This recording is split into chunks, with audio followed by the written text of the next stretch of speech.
नमस्कार, मैं एनटीआर आप लोग का अपने यूट्यूब चैनल एनटीआर मैथ्स पे स्वागत करता हूं। अभी हम लोग देख रहे हैं एक्सरसाइज 9.2 और चैप्टर का नाम है आपका सिक्वेंशियल सीरीज, क्लास है आपका 11th।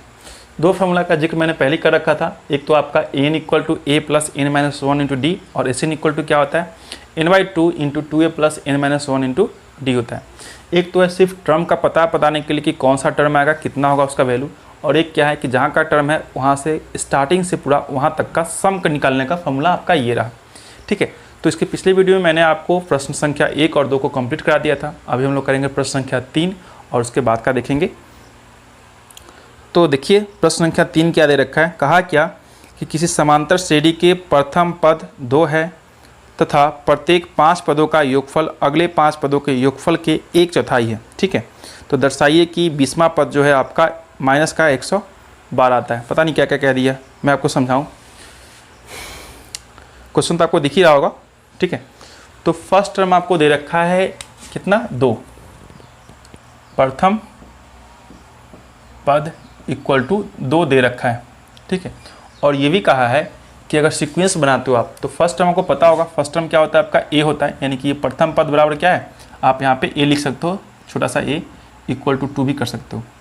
तो प्रथम 5 पदों का योगफल अगले 5 पदों के योगफल के क्या है 1/4 है।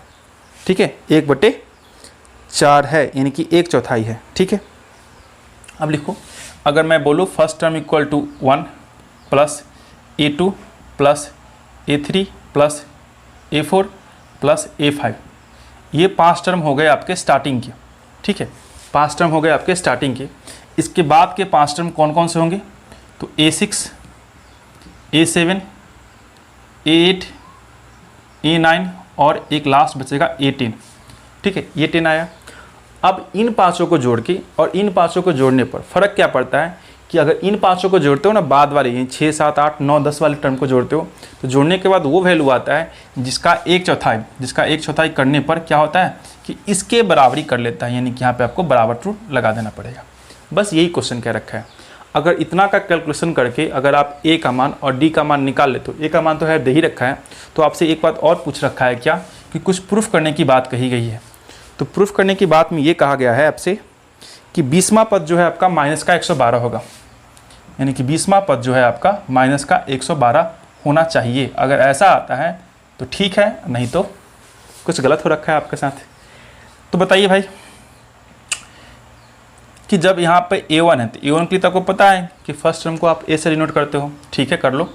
प्लस a2 के लिए क्या करोगे, अगर यहाँ पे मैं 2 लगा दूँ, n की जगह पे क्या लगा दूँ 2 लगा दूँ, तो यहाँ पे भी 2 लिखना पड़ेगा। 2 में से 1 घटेगा, क्या बचेगा 1 बचेगा। 1 में d से गुना करोगे तो d रहेगा, यानी a + d लिख सकता हूँ क्या मैं यहाँ पे।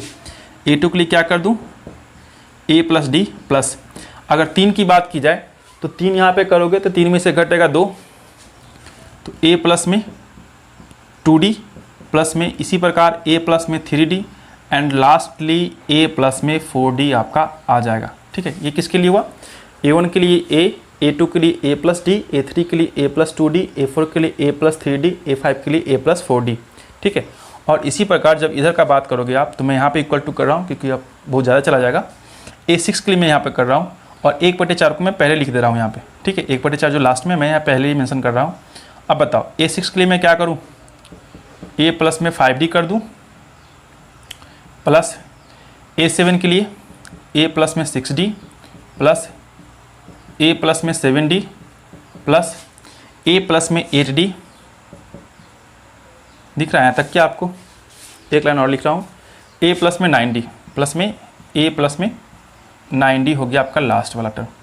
क्लियरली यहाँ मेंशन है। ठीक है, देखिए a6 के लिए मैंने a + 5d, a7 के लिए a + 6d, 8 के लिए 7d, 9 के लिए 10, 9 के लिए 8 और 10 के लिए 9। बस एक एक का डिफरेंस कम जाता है क्योंकि फार्मूला के अकॉर्डिंग जो भी टर्म आपको चाहिए उसमें से आपको एक घटा के लिखना पड़ता है। तो छठा टर्म है तो आपको 5d लिखना पड़ेगा, 7वां टर्म रहेगा तो 6d, 8वां टर्म रहेगा तो 7d, 9वां रहेगा तो 8 और 10वां रहेगा तो 9d लिखना पड़ेगा। बस इतनी सी तो बात है, इतनी सी बात है।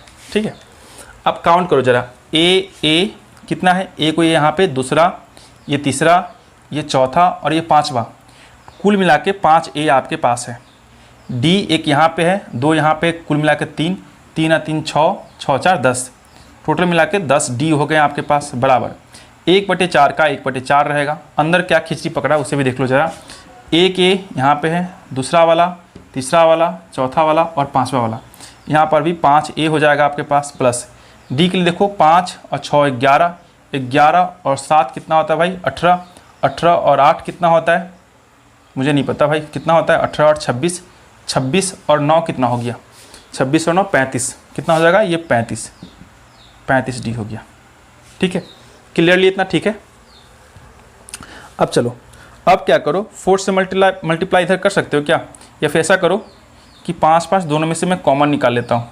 5 अगर मैं यहाँ से कॉमन निकालूँ तो A प्लस में 2D हो जाएगा आपका ये, ठीक है ना। 5 कॉमन निकालूँ तो 5 बाहर, 10 में से 5 का 2 बाहर। यहाँ पर भी 5 में निकालूँ तो 5 नीचे का आपका 4 तो 4 रहेगा ही रहेगा जिंदा, अभी A का A रहेगा। और इसमें से अगर आपने 5 निकाल लिया तो 35 में से 5 निकालने के बाद 7 बचेगा, क्योंकि 7 बचे 35। अब देखो ये 5 से 5 खत्म, थोड़ा सा वैल्यू क्या हो गया, हल्का सा हो गया। ठीक है, अब क्या करोगे आप, 4 से क्रॉस मल्टीप्लाई कर दो, तो 4 से गुना करोगे 4A प्लस में 4 दूनी का 8D इक्वल टू इधर A प्लस में 7D बचेगा। ठीक है, अब A को इधर सब्ट्रैक्ट कर दो, 4A में से A घटेगा तो 4A माइनस का A और उधर 7D और उधर जाएगा तो माइनस का 8D। ठीक है, इधर आपका कितना आ गया 3A इक्वल टू माइनस का 8D आया, 8D नहीं सिर्फ D आएगा, माइनस का क्या आएगा D। 3A इक्वल टू क्या आ गया D, इतना तो क्लियरली मेंशन आपको दिख गया होगा। अब चलिए 3A इक्वल टू अगर D आ गया, यानी कि D इक्वल टू क्या लिख सकते हो आप, माइनस का 3A लिख सकते हो ना। D इक्वल टू क्या लिख सकते हो, माइनस का 3A। अगर D इक्वल टू माइनस का 3A मेंशन है आपको, तो यहाँ बताइए कि A के लिए स्टार्टिंग में ही आपको 2 दे रखा था, A के लिए क्या दे रखा था 2, तो अब मैं इसको यहाँ पे प्लेस कर दे रहा हूँ माइनस का 3 और गुने A के लिए 2, एंड D का मान कितना आ गया, माइनस का 6 आ चुका है आपके पास। D का मान माइनस का 6 और A के लिए मैं यहाँ पे फिर से लिख दे रहा हूँ, A के लिए आपको 2 गिवन ही है। ठीक है, ये दोनों पार्ट तो आपको पता ही है। अब आपको क्या चाहिए, A20 का मान निकालना है ना, तो निकालिए। हेयर यहाँ पे आपको क्या चाहिए, A20 का मान चाहिए था, A20। अब A20 के लिए क्या होता है, A प्लस अगर 20 है तो आप यहाँ पे क्या करोगे 19D कर दोगे, 20 के लिए क्या करोगे 19D।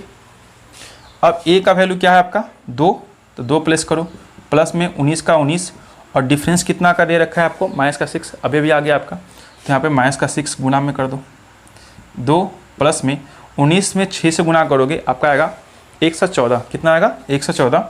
तो 114 प्लस माइनस माइनस कर दूँ मैं एक ही बार में यहाँ पे माइनस।